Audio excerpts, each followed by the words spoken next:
morning, y'all. So I am back in my car. I am on the road again, and I am very happy about it, let me tell you.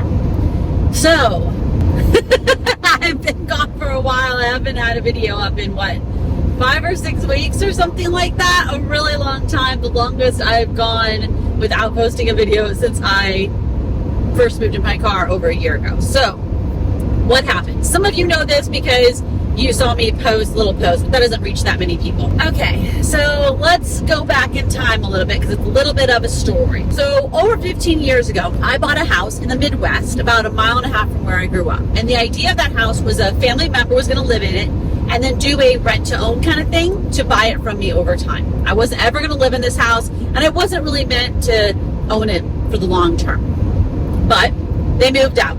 So it came back to me. And at the time, I was not in a place where I could fix it up and sell it. I didn't have the time, energy, or money to do that. And also, it wasn't really a good market right then. So I decided, I'm far out of town. I can't deal with this place. I'm going to hire a local person to be the property manager, to manage the property and get it fixed up for a renter and to rent it. And I did find someone who was referred to me, I think, by my real estate agent where I bought the house. And then she hired some contractors to, put in new flooring and paint and all the things you need to do before you have a new renter, and rent it out to a family of 10. This is a 5-bedroom house. This is a 150-year-old 5-bedroom farmhouse that's no longer on a farm. It's in suburbia now, but it was once, the owners of the entire area before it all got subdivided. These people lived in it for 13 years. And in August, a couple months ago, was the last month they lived there. They gave notice at the end of July. My property manager told me in July, and I was just planning on getting new renters. It didn't even really occur to me. I wasn't really thinking about it that hard. I asked my property manager to go over to the house, take pictures, see what needs to be done, hire someone to turn it over to rent it out. And she was really slow walking it. I had to ask her multiple times to go over there. She finally went over there and took some pictures, not of everything, not even of every room, and sent them to me, and then wanted to talk to me on the phone. And when I talked to her, I was like, oh yeah, I'm gonna turn around and rent it out. And she seemed incredibly surprised, shocked that I was gonna do that, which I don't know why you would be shocked. Wouldn't that be the default? She thought I was gonna then sell it. And I was like, no, I'm gonna, get a contractor and turn around. She's like, okay. And she agreed that she would do that. Then she didn't get back to me. She finally says, oh, well, my usual guy is booked up until December. This is insane lighting. There we go. So my usual person is booked up until December, and I called one other guy and they didn't call me back. She's like, so I can't find anyone. That's not really, I can't find anyone. That's, I don't want to do it. You know what I mean? Last exit before the toll road. I was like, all right, I have to go there. So this property is in the Midwest, and I am spending most of my time in California when I'm not traveling.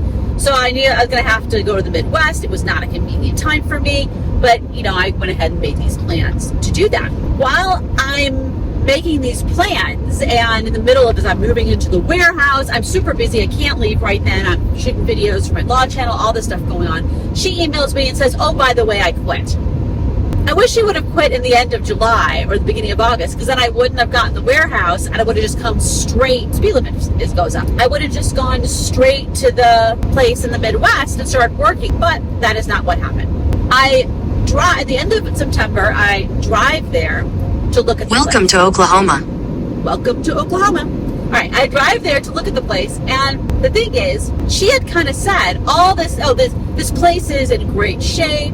I've never seen some people to live somewhere for 10 years and to have it be in such good shape and all this stuff. So I thought she was accurate. And I got there, and it is not just, throw on some paint, redoing the carpet. This house needed a lot of work.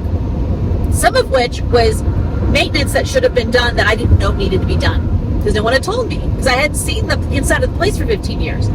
And some of it was the tenants were really hard on the place, and there was all kinds of random things like trim around windows had been ripped off. Who does that? I don't even understand that. So a lot of things that needed to be fixed, and also a lot of things that were cosmetic that needed to be refreshed. And I was like, if I'm going to be doing all this work, and yes, I plan to do almost all of it myself, I'm going to do this and sell the thing. I am done being a landlord. I am done dealing with this. Because the thing is, I could see myself buying something and renting it out if I was there, if I lived local. But doing it over long distance is just, you have to depend. You have to trust someone to manage it for you. And I no longer do. So I decided I'm going to go ahead and fix this house up to sell. Now this, as I said, is a 5-bedroom house. It is a huge house, and it is a 150-year-old house. So this is going to be a lot of work just because of the physicality of it. You know, even just painting an entire house that's over 2,000 square feet takes time to do. And, you know, to painting the walls and the ceilings and the trim and fixing stuff and everything, as well as redoing the bathrooms and the kitchen. And not complete gutting or anything, just because they have been renovated in the last 150 years. But things need updating. And I'm also de-weirdifying the house. Since the house was built 150 years ago, it was built before, plumbing was indoors, before electricity. So there's a lot of add-ons and weirdnesses that some of which can be easily corrected. And that's one of the things. So that's where I've been. I pretty much have been camping inside of an empty house for the last, whatever it is, 5 weeks, over a month. Someone might think that that's great. That being in a house again would be a wonderful thing, and I think for a lot of people it would be. Now, I have zero desire to live in this house. It is a 5-bedroom house. It's gigantic. I would never want to live in a house that big by one person. That's bizarre. I don't want to live in suburbia. I don't want to live in this part of the Midwest for sure. I don't want to live, in town like that. I do not want to live in this house. I'm camping in it because I don't actually have furniture. I don't have stuff, and you can't even take a shower there because I'm redoing the bathroom. So it's not really living in the house exactly. I'm more just camping in it while I renovate it. But I can't do it continuously until it's done because I got stuff to do. I have work to do. I need to pick up prescriptions. I need to do stuff. I need to vote. I need to see my son and see my significant other and all kinds of things. I wasn't really planning on being gone for 6 months or whatever it's going to take me to really turn this house around. So I need to probably go back and forth a few times before I'm going to have the house ready to sell.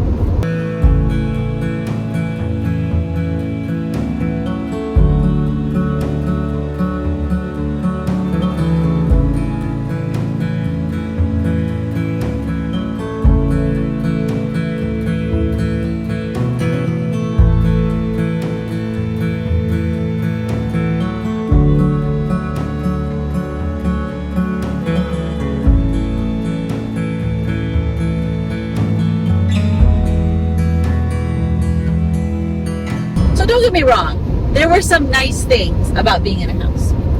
So I would say that might not be the things that you might think, or it's a small subset of things you might think. So having a sink so I can wash my hands, so I can clean up after painting, so I could cook with, raw chicken and wash my hands and, wash the cutting board and all that stuff really easy. That was so great to have. And I really do miss not having a sink with running water. That is something that if I ever actually build this out, which I may or may not ever do, but if I do, that's probably one of the things, actually I would say that's the thing that I would build out, is having a sink, like somewhere in the back, having some kind of sink situation where I can wash my hands. And not to really wash all the dishes. Actually, I think the biggest thing would be to wash my hands in running water so I can really get clean hands. The second thing that was great was getting ready in the morning was very efficient. Now, I couldn't take a shower there because, as I said, the bathroom that has it, the full bath, is in the middle of construction, so there's no shower. So if I need to take a shower, I have to go to Planet Fitness, which is just what I did. But I didn't take a shower necessarily every morning or in the mornings. I actually took them later in the day. So getting up in the morning and being ready to start work on the house, I pretty much had to get up, go to the bathroom, brush my teeth, make breakfast, eat it, ready to go. I mean, it was like, 20 minutes, 30 minutes, depending upon what I make for breakfast. It was so fast and efficient. And that was something that was really nice, is that because I didn't have a commute to go to the bathroom or take a shower or get food or make food or go to a place I'm going to hang out, there was all this time I recaptured because I was just in one place. And kind of going to that, third thing is gas. So that entire month, I got 1 tank of gas. That's it. And it's not that I never left the house. I left the house almost every day. I would go to Planet Fist, take a shower. As I said, I had to go to Lowe's like almost every single day to get something and go to the grocery store, you know. But they were all things that were really, there's a fly in here. They're all things that were really, really close. And so I didn't drive that many miles. And also, by the way, since it was the Midwest, the gas was like half the price of California. So that's nothing to do with being in the house. That's just about being in the Midwest. The last thing was getting Amazon stuff really, really fast and in a simple way. So obviously I could order Amazon things wherever I'm at. You get it delivered to some facility where it has the Amazon locker, somewhere that you can pick it up. Sometimes I get Amazon stuff delivered to my significant other's house or to my son's place. But here I could get delivered to the place where I was camping out, right? To this empty house. And because there's probably a couple warehouses that are in that area, I could order a lot of things. I could order at 6 or 7 o'clock in the evening and get it delivered by 8 a.m. the next morning. That was really helpful when I'm working on the house. It's like, oh no, I need this thing to do what I was planning to do tomorrow, and I was able to get it. You know, when I started installing the laminate, I realized this is a problem for my knees, and I hadn't gotten any kind of knee pads to do work on the house, which I really should have gotten it way before then. So I ordered them that night, and they were there the next morning. So the next time I wanted to lay the laminate down, I was ready to go. So that was incredibly helpful to be able to get stuff delivered. And I also got stuff delivered from Lowe's too, but I wouldn't need stuff delivered from Lowe's. They do charge for delivery, but if you're getting a whole bunch of heavy stuff, it actually is totally worth it.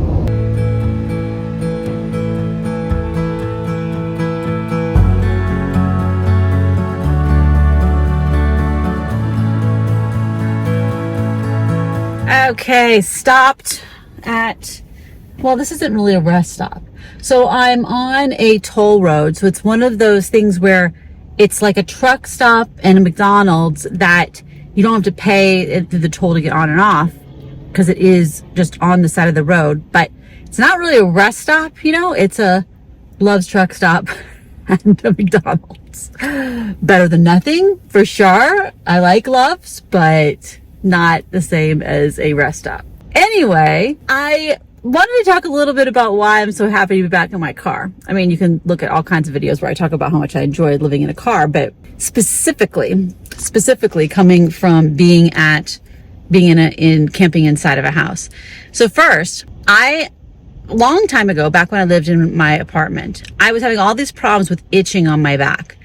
And I actually asked the doctor about it, and she said, I don't remember what it was called, something that's like a thing that happens when you get old. And she's like, you put lotion on it, which I had already been doing. I got this like special back applicator lotion thing. As soon as I moved into my car, cleared right up. And I was like, I must be allergic to something in my apartment. Maybe there was some, irritant that was in my apartment that was bothering me, right? As soon as I got into that house and was there for about a week, my back started itching again. I'm actually thinking it is like having a furnace and an air conditioner, like that it just dries everything out, especially the furnace. And that's what bothered me. Also, my sinuses were all dried out. I mean, so much better being in the natural air. I just don't have those problems. It is so windy. My car is shaking. I would like to have my windows open right now because it's like about 78 or 80 degrees, but it is so windy. You wouldn't be able to hear anything I had to say. Anyway. So yeah, it's like, I just feel, and that kind of goes with the whole thing of when I'm in my car, I'm effectively outside. Not right now because windows aren't down, but I'm effectively outside and in the fresh air. And I so much missed it. One of my favorite things that I was doing at the house was when I was doing the yard work and doing landscaping, even though it was physically the most taxing because I literally built a path. So I was effectively digging a ditch, by hand, with a shovel. But it was incredibly hard work. But I enjoyed it the most because I think it's because I was outside. And I enjoyed the building of it actually too. But I was outside, and I really, really, really missed it. Another thing that I love about being in the car is this seat. Okay, this is way more comfy than the folding chair that I had, and way more comfy than my camp chair. I really like this seat. It is such a great seat. I mean, I liked my Honda Civic seat though too. So I think these seats are made for you to be in for a long time, and I definitely find them comfy. And then I also miss just being in this space, sleeping in my space. Like there's this kind of safe little cocoon aspect that I really like. I like sleeping in small spaces. Generally, I've always liked it. My bedroom growing up was a very, very, very tiny bedroom that wasn't that much bigger than my bed and a dresser and a desk. That was, you know, in the little space in between, that was my whole bedroom. It was a tiny, tiny bedroom. It had 2 windows and 2 doors, and it did no closet. And it was very, you know, safe and comfy. And that's one of the things I really like about this space. I do not like sleeping in big giant rooms. So, you know, it's nice. It's nice to be back on the road and in the fresh air when I can roll down the windows because it's not so loud when I'm recording a video. And to, just completely be in my own space with my own stuff. There's this kind of interesting thing where, as I'm in a car, everything is right here. You know, if I need to clip a nail, it's right here. I get the little thing out to clip my nail. If I need a snack, they're right here. There's my snacks. Like everything is right here. Almost all of it is within arm's reach while I'm even driving. I can just reach back here and get get the snack. So it's like, there's something really efficient and lovely about that. You know, having this simple little life where all my stuff is right here.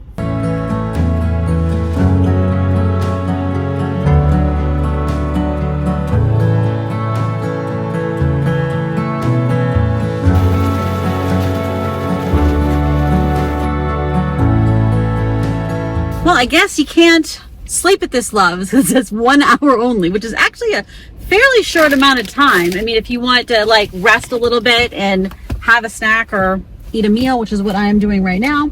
Got some Carl's Jr., which I haven't had in a very long time. I really like their fried zucchini. I'm excited about that. But I want to talk about a couple more things. And this is about what I'm kind of doing with the house. Now, obviously, I'm switching it around so I can sell it. That's the bottom line. But one of the great things about working on the house is that I'm learning a bunch of things about building and construction and renovating that I actually didn't know already or how to do and didn't have experience with. So one of them is how to frame a wall, and along with that, how to drywall and how to, do the mud on the drywall, the joint compound, how to fix corners on wall, how to do the corner beading and all that. Like so many things that I just had never really done. I'd never done linoleum before. These are going to be useful things, and also landscaping stuff. I've been doing a bunch of landscaping things. These are going to be useful things to do, to know about, to have in my, tool bag. Some also literal tools that I'm getting for this. So whenever I do a tiny house on my own land or whatever this thing is that I'm going to do someday, I know how to do this stuff already. I'm really happy and excited about that. This is actually really affecting my long-term plans. So I had created a plan that was assuming I was going to keep having this until, the mortgage is paid off and then I would sell it. That was kind of the long-term plan for this house. But now I'm thinking, well, I'm going to sell it, obviously. And that means that I can pay off all my debts and have money left over. Now I won't have a mortgage, so I actually probably won't literally pay off all my debts. I'll probably keep like my car payment, because if you have some debt, it's actually more helpful for a higher credit rating. So I'll keep my car payment, or maybe, which is actually a pretty low interest rate, or my student loans, something that has to look at the lowest interest rate. I'll have to look in my chart and see which thing has the lowest interest rate, but keep like one thing. And then I don't have to have my law firm anymore. I can shut down my law firm. How come I not be able to open this again? I can shut down my law firm and just travel and do YouTube. I'll do my legal YouTube still and do affiliate stuff and things like that through that, and then have my off-grid stuff. I'll have so much more time to travel, so much more time to do YouTube. So I'm excited. Now, this is a very long-term thing. So I spent a little over a month working on the house. I'm thinking it needs another 4 months because, I'm not working, I'm actually working like 12-hour days, but not literally straight for 12 hours. You know what I mean? It's like 12 to 14-hour days, but I take breaks, a lot of little breaks in between. But yeah, I'm hoping to put it on sale for the summer, next summer. I think that would be a good time of year to put on sale, but we'll see. There's a couple things I actually have to hire a contractor to do. Probably I have to actually tear some stuff up and to see if there's things that I can do or things that I'm like, no, I'm gonna hire someone to do that part. I can do all the finish work, but I may need, someone has problems. I may need to hire someone to do some things that require 2 people. Like my dad is helping me with his stuff, but he's in his late 70s. Like there's just things that the 2 of us aren't doing. So we shall see, but I am excited.